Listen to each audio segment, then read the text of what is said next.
Hello students, good morning all of you. पिछले वाले video में अपन नरेशन टॉपिक पढ़ रहे थे। नरेशन के बारे में बेसिक चीज़ें पढ़ी थी, फिर डायरेक्ट को इनडायरेक्ट में चेंज करते समय बेसिक रूल क्या होते हैं उनको पढ़ा था। यानी प्रोनाउन वाली टेबल अपन पढ़ चुके हैं। आज अपन पढ़ेंगे टेंस चेंज कैसे होते हैं, यानी डायरेक्ट में टेंस कौन सा आता है तो ये इनडायरेक्ट में कौन सा आएगा। यानी बहुत ही महत्वपूर्ण टेबल है, आप इसको अच्छी तरीके से कंठस्थ करने का प्रयास करेंगे। यानी इसके बिना क्या है, आपका डायरेक्ट से इनडायरेक्ट सही नहीं बनेगा। इसको एज इट इज कंठस्थ करने का प्रयास करेंगे। तो देखिए, वाक्य को डायरेक्ट से इनडायरेक्ट में चेंज करते समय टेंस संबंधी परिवर्तन, यानी डायरेक्ट में तो ये स्ट्रक्चर आएगी, तो आपको इनडायरेक्ट में इन हेल्पिंग वर्ब में चेंज करना है। मान लीजिए डायरेक्ट सेंटेंस में आपको वर्ब की फर्स्ट फॉर्म के साथ एस या ई एस मिलता है। क्या मिलता है? वर्ब की फर्स्ट फॉर्म के साथ एस या ई एस। बाकी नियमों के अनुसार इसको किस में चेंज कर देंगे? वर्ब की सेकंड फॉर्म में। यदि क्या आता है each M R plus verb की फर्स्ट फॉर्म में आई एन जी, तो आप किस में चेंज कर देंगे? वाज या वर प्लस वर्ब की फर्स्ट फॉर्म में आई एन जे। यदि हेज या हेव, यदि क्या आता है हेज या हेव प्लस वर्ब की थर्ड फॉर्म आती है, तो इसको आप किस में चेंज कर देंगे? हेड प्लस वर्ब की थर्ड फॉर्म में। यदि क्या आता है हैज़ बीन या हैव बीन आता है, तो आप उसको किस में चेंज कर देंगे? हैड बीन में। यदि डू या डज आता है, सीधा सीधा क्या आता है डू या डज, तो आप उसको किस में करेंगे? वर्ब की सेकंड फॉर्म लगा देंगे। यदि वर्ब की सेकंड फॉर्म आती है या डिड प्लस वर्ब की फर्स्ट फॉर्म आती है, तो इसको किस में चेंज करेंगे? हेड प्लस वर्ब की थर्ड फॉर्म में चेंज करेंगे। अगला है वाज या वर प्लस वर्ब की फर्स्ट फॉर्म में आईएनजी आता है, तो इसको किस में करेंगे? हैड बीन प्लस वर्ब की फर्स्ट फॉर्म में आईएनजी को ही चेंज करेंगे। यदि हैड प्लस वर्ब की थर्ड फॉर्म आती है, तो ये क्या रहेगा? नो चेंज रहेगा। यानी स्टार का मतलब क्या है? नो चेंज है, सेम टू सेम रहेगा। ये किस में भी चेंज नहीं होगा। डायरेक्ट में हेड प्लस वर्ब की थर्ड फॉर्म आती है, तो इनडायरेक्ट में भी क्या होगा? हेड प्लस वर्ब की थर्ड फॉर्म ही होगी। आगे क्या है? हेड बीन प्लस वर्ब की फर्स्ट फॉर्म आईएनजी आता है, तो ये भी सेम टू सेम रहेगा, नो चेंज। इसको किसी में भी चेंज नहीं किया जा सकता। यानी विल आता है तो वुड में कर देंगे, सेल आता है तो किस में कर देंगे? शुड में कर देंगे। ध्यान रखना मॉडल किस में चेंज हो जाएंगे? विल वुड में, सेल है शुड में। कैन को किस में कर देंगे? कुड में चेंज कर देंगे। मे को माइट में। विल हैव सेल हैव किस में चेंज हो जाएगा? Will have been shall have been में चेंज हो जाएगा। Sorry, will have been shall have been किस में चेंज होगा? वुड हैव शुड हैव में चेंज होगा। विल हैव किस में चेंज हो जाएगा? वुड हैव में। सेल हैव किस में चेंज हो जाएगा? शुड हैव में। और अगला क्या है? विल हैव बीन और सेल हैव बीन किस में चेंज होगा? विल हैव बीन किस में हो जाएगा? Would have been. और सेल हैव बीन किस में चेंज हो जाएगा? Should have been. तो ये देखिए एक मस्ट और मॉडल, यानी मस्ट को आप क्या लिखेंगे? मस्ट भी, हैड टू भी लिख सकते हैं और वुड हैव टू भी लिख सकते हैं। लेकिन इन तीनों में अंतर है। क्या है? बेसिक अंतर है थोड़ा सा भी। मस्ट कब लगाएंगे? यदि मस्ट आता है तो हैड टू कब लगाएंगे, और मस्ट आता है तो वुड हैव टू कब लगाएंगे, ये अपन तब समझेंगे जब इनके मस्ट वाले एग्जाम्पल करेंगे। इनमें थोड़ा सा माइन्यूट अंतर है, ज़्यादा अंतर कोई विशेष नहीं है।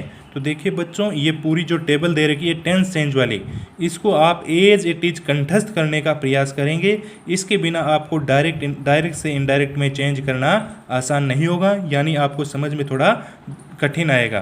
तो मैं आशा करता हूँ कि आप ये टेबल पूरी टेंस वाली याद करेंगे। अब है, कभी कभी ऐसे भी आ सकता है कि कभी कभी ऐसे मतलब दूरी से संबंधित और समय से संबंधित कोई वर्ड दे रखे हो डायरेक्ट में, तो आपको उसमें किस में चेंज करना है? इनडायरेक्ट में चेंज करता है। तो देखिए कुछ वर्ड है वो इनडायरेक्ट में चेंज भी होंगे। तो देखिए डायरेक्ट में दिस वर्ड आता है, तो आप उसको किस में करेंगे? देट में चेंज करेंगे। यदि डायरेक्ट में दीज आता है, तो आप उसको किस में करेंगे?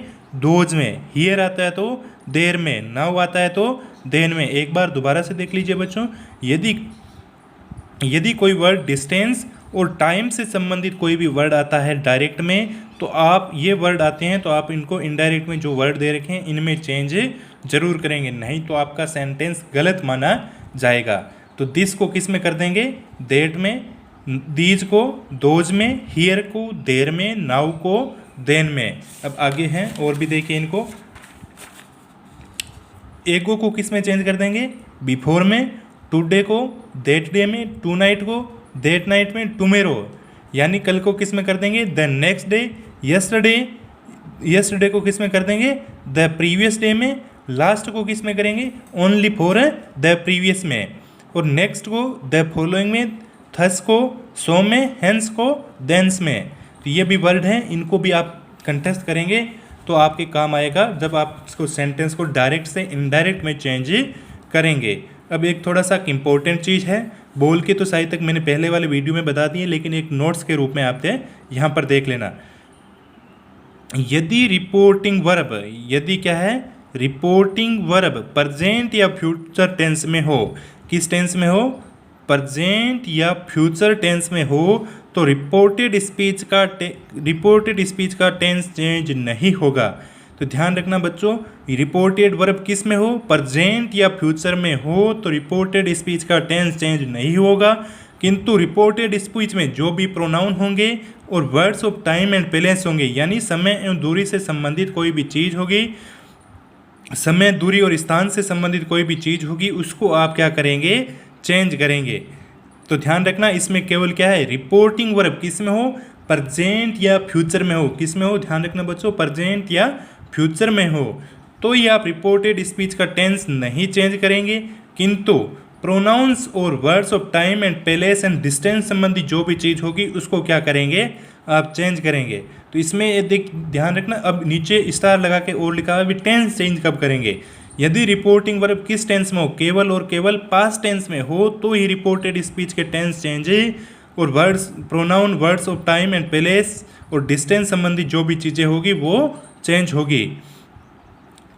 तो देखिए आगे अपना एग्जाम्पल है, यानी इसमें एक ही चीज़ मतलब क्या है, अंतर है, रिपोर्टेड स्पीच का टेंस कब चेंज करना है और कब नहीं करना है। यानी रिपोर्टेड स्पीच का टेंस तभी चेंज करना है जब रिपोर्टिंग वर्ब पास्ट टेंस में हो, यदि प्रेजेंट और फ्यूचर में है तो बाकी जो चेंजेज होते हैं वो करने, केवल टेंस वाले चेंजेस नहीं करता है, यानी डायरेक्ट में जो ही टेंस आया उसी को इनडायरेक्ट में लिखना है। तो देखिए दो एग्जाम्पल है, Sunil will say Rakesh is honest. तो ध्यान रखना, ये कोमा से इधर वाले भाग को आप क्या कहेंगे, कोमा से इधर वाले भाग को क्या कहेंगे, रिपोर्टिंग वर्ब, क्या कहेंगे इसको, रिपोर्टिंग वर्ब। यानी इतना सेंटेंस है, सुनील विल से, इसको आप क्या कहेंगे, रिपोर्टिंग वर्ब। जो इन्वर्टेड कोमा में बंद भाग है उसको आप क्या कहेंगे, रिपोर्टेड स्पीच। ये अपनी बेसिक चीज़ है, पहले से ही पढ़ चुके हैं। तो अब देखिए सुनील का आप इनडायरेक्ट में क्या उतार देंगे, सुनील। अब ध्यान रखना है, टेंस पढ़ा था, तो टेंस पढ़ा था तो सेल या विल किस टेंस की हेल्पिंग वर्ब थी, पर फ्यूचर सिंपल की थी। तो अभी अपने रूल पढ़ा था कि यदि रिपोर्टिंग वर्ब फ्यूचर टेंस में हो या प्रेजेंट टेंस में हो तो रिपोर्टेड स्पीच का टेंस चेंज नहीं होगा। तो यानी इसका जो अगला टेंस है वो चेंज नहीं करना है, आपको यहीं से दिमाग में बिठा कर चलना है।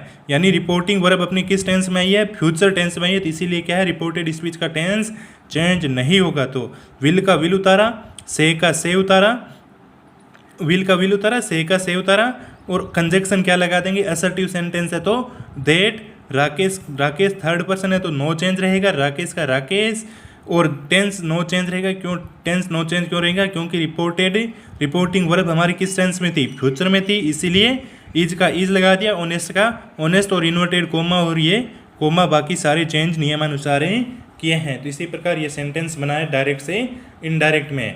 अगला है सुनीता सेड, बाद में क्या है, अलफ विराम है, बाद में इन्वर्टेड कोमा है, Sita does not like oily things. तो ध्यान रखना, अब इसमें क्या है, पहले तो देख लीजिए भी रिपोर्टिंग वर्ब किस टेंस में है, रिपोर्टिंग वर्ब पास्ट टेंस में, यानी वर्ब की सेकंड फॉर्म आई है से की सेड। तो आपको दिमाग में बिठा लेना है कि रिपोर्टेड स्पीच का टेंस है क्या है, चेंज होगा। तो ध्यान रखना, सुनीता का सुनीता लिख दिया, सेड को अपनी टोल्ड में चेंज नहीं किया है। क्यों नहीं किया चेंज, क्योंकि रिपोर्टिंग वर्ब में क्या नहीं है, ऑब्जेक्ट नहीं है। यदि सेंटेंस ऐसे आता, सुनीता सेड टू मी, तो सेड को किस में बदलते थे, टोल्ड में, और यहाँ पर क्या लिख देते, मी। लेकिन यहाँ पर क्या है, ऑब्जेक्ट नहीं है बच्चों। तो ध्यान रखना, अपने सेड का क्या लिखा है, सेड, और इन इन्वर्टेड कोमा को हटाएंगे और कंजक्शन क्या लगा देंगे, दैट लगा देंगे। कंजक्शन क्या लगाएंगे, दैट, सीता का सीता। अब ध्यान रखना टेंस कौन सा है, डू या डज प्लस नोट आता है, तो ये चेंज किस में हो जाएगा, डिड नोट में चेंज हो जाएगा। ध्यान रखना, स्ट्रक्चर टेंस में आई होगी। यदि सेंटेंस में, डायरेक्ट सेंटेंस में डू या डज प्लस नोट आता है, स्ट्रक्चर क्या आती है, डू या डज, क्या आती है, डू या डज प्लस नोट आता है, तो आप इनडायरेक्ट में किस में चेंज कर देंगे, डिड नोट में चेंज कर देंगे। ये ध्यान रखना, पीछे नहीं है ये तो वहाँ पर आप ऐड भी कर सकते हो। यानी क्या समझना है, डायरेक्ट सेंटेंस में क्या है, डू या डज प्लस नोट आए तो आप इनडायरेक्ट में किसको चेंज कर देंगे, इसमें डिड नोट में चेंज कर देंगे। तो अब देखिए, सुनीता का सुनीता लिखा, सेड का सेड लिखा, क्योंकि यहाँ पर क्या है, रिपोर्टिंग वर्ब में ऑब्जेक्ट नहीं है तो सेड का सेड। कंजक्शन क्या लगेंगे, असर्टिव सेंटेंस है तो देट, सीता थर्ड पर्सन है, नो चेंज रहेगा, सीता का सीता। अब डू या डज नोट किस में चेंज हो जाएगा, डिड नोट में, तो यहाँ पर क्या लिख दिया, डिड नोट। लाइक का लाइक, ऑयली थिंग्स का ऑयली थिंग्स। मैं आशा करता हूँ कि 2 सेंटेंस है, आप इसमें अंतर को अवश्य समझे होंगे। अंतर क्या समझे होंगे, टेंस संबंधी चेंज, फिर टेंस कब चेंज होगी, यानी ये जब रिपोर्टेड वर्ब हमारी प्रेजेंट और फ्यूचर में होगी तो टेंस चेंज नहीं होंगे, बाकी जो भी चेंज है वे नियमानुसार होंगे। यदि रिपोर्टिंग वर्ब ऐसे पास्ट टेंस में तो ये चेंज करने हैं, अन्यथा ये चेंज नहीं करने। ये एक बहुत ही बड़ा डिफरेंस है, इसको एकदम माइन्यूटली डिफरेंस करके आपको समझना है। Thank you.